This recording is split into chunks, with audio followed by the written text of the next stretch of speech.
Tout à l'heure, je vous ai dit que par le baptême, on reçoit la vie de Dieu. Nous savons que lorsque nous naissons, lorsqu'un bébé naît, il est né avec le péché originel. Je ne parle pas du péché des origines, mais je parle du péché originel. Je demande à mes téléspectateurs de faire une recherche. Qu'est-ce que le prêtre veut dire par péché originel et péché des origines? Ils vont apprendre au cours de l'émission. Nous allons tous apprendre ici, nous partager l'expérience théologique. Donc chaque enfant qui naît, naît avec le péché originel, c'est-à-dire qu'il est privé de la grâce de Dieu. Il s'agit d'un état et non d'un acte que l'enfant aurait commis. L'enfant n'a pas de péché actuel. C'est un état qui montre qu'il est privé de Dieu. C'est pourquoi certains théologiens disent que les bébés qui meurent sans le baptême, où vont-ils? Aujourd'hui, la théologie évolue. On dit ils vont dans le paradis mais sans voir Dieu. Ils sont dans le paradis sans voir Dieu parce qu'ils n'ont pas été détachés du péché originel qui les sépare ontologiquement de Dieu.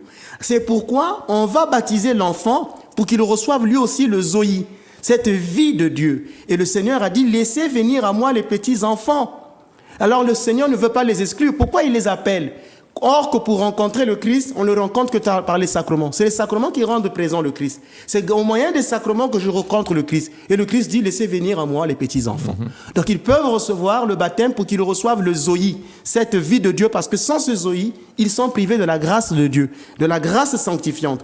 C'est pourquoi Saint Irénée de Lyon, qui a beaucoup lutté contre les hérésies, Saint Irénée de Lyon dit, le Christ est venu sauver ceux qui, à travers lui, naissent une seconde fois en Dieu, nourrissant, enfants, adolescents et vieillards.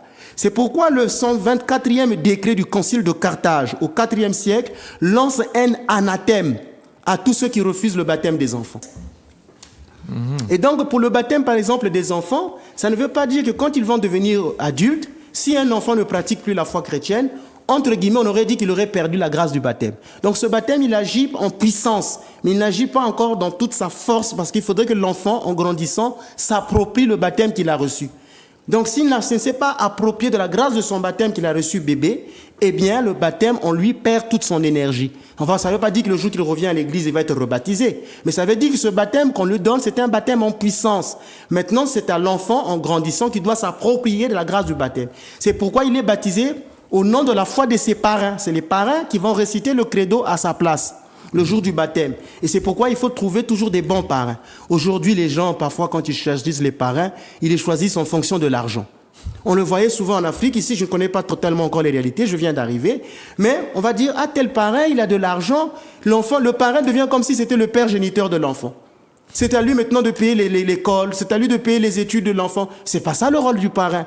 On peut prendre un parrain pauvre, mais qui est riche en foi. Il faut prendre un homme qui soit un modèle. On ne va pas prendre un parrain qui vit, par exemple, dans l'adultère.